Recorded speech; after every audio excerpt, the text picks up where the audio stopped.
Le ventre m'a tué. Le 12 janvier 2010, Haïti a subi un tremblement de terre qui a fait des centaines de milliers de morts et plus d'1,5 million de sans-abri. Et au final, qu'est-ce qu'ils ont eu? Un remake de We Are the World et quelques maisons construites, mais aussi rapidement qu'une maison bled. Aujourd'hui, on va voir ensemble comment ce qui aurait dû être la plus grande opération de reconstruction de la perle des Antilles s'est finalement terminé en une escroquerie et en un scandale international. Et évidemment, tout ça après générique.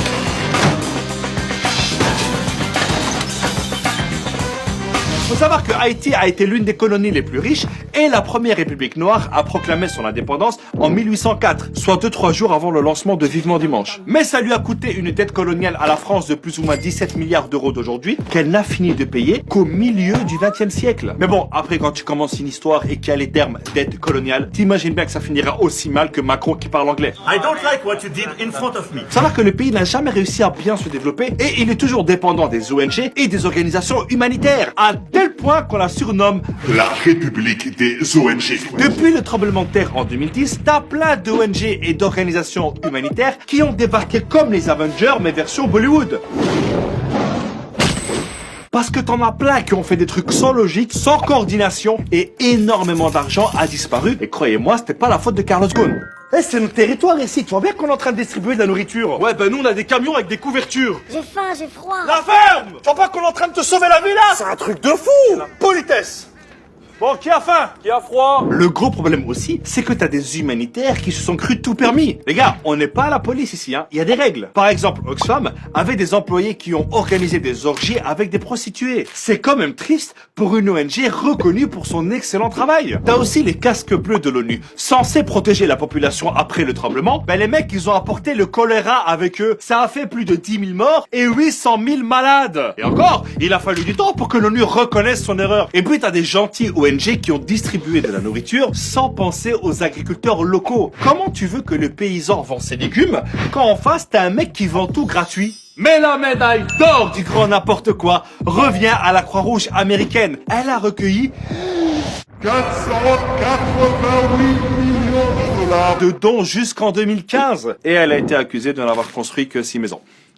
Les gars, Haïti, c'est un pays. C'est pas un Monopoly. T'as aussi l'agence américaine d'aide au développement qui a débloqué 2,5 milliards de dollars d'aide. Et bien sur tout ça, il n'y a que 2,6% qui a été versé directement aux entreprises ou associations haïtiennes. Le reste...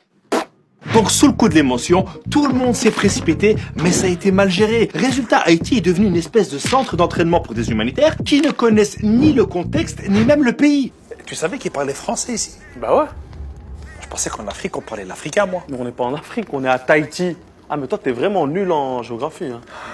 On en apprend tous les jours. Hein. Vous avez faim, monsieur? Non, non, non, non, il a froid, il a froid. Et avec tout ce gâchis, tu dois encore rajouter la corruption généralisée des dirigeants. La Cour des comptes haïtienne vient de remettre un rapport sur le plus grand scandale de détournement d'argent de l'histoire d'Haïti, concernant l'affaire du Petro-Caribé et le détournement de 3,8 milliards de dollars qui a impliqué 4 présidents et 6 gouvernements. Du favoritisme, des contrats sans obligation, des budgets doubles, une quinzaine de ministres et même l'actuel président Jovenel Moïse sont pointés du doigt. Le grand pillage est arrivé. Le président Moïse est rejeté par tous les partis et la population. Donc d'un côté, t'as un Moïse qui divise la mer en deux pour faire passer son peuple. De l'autre, t'en as un qui divise le peuple pour faire passer l'argent. Jean-Michel, jeu de mots? Le mec, il gouverne par décret et il est protégé par des centaines de militaires et de mercenaires recrutés par la firme américaine Blackwater. Ça veut dire au noir en français.